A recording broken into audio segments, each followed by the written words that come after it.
এক গরিব ছেলে রহিম, তার মা অনেক অসুস্থ। একদিন রাতের কথা। আমার অনেক ক্ষুধা লেগেছে কিমো, চলো মাকে বলি। মা, আমার যে খুব খিদা পেয়েছে, বাড়িতে কি খাবার নেই? রান্নাঘরে দেখো বাবা।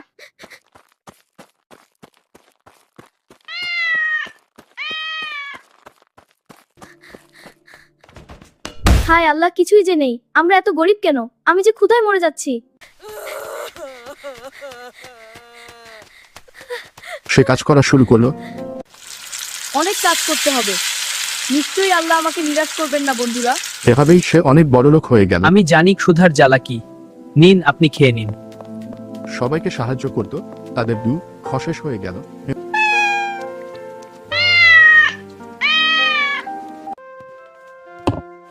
আলহামদুলিল্লাহ, এখন আমাদের অনেক খাবার আছে। কি মজা!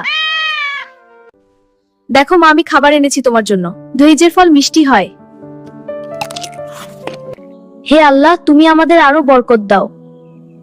এসো বিড়াল, খেলি।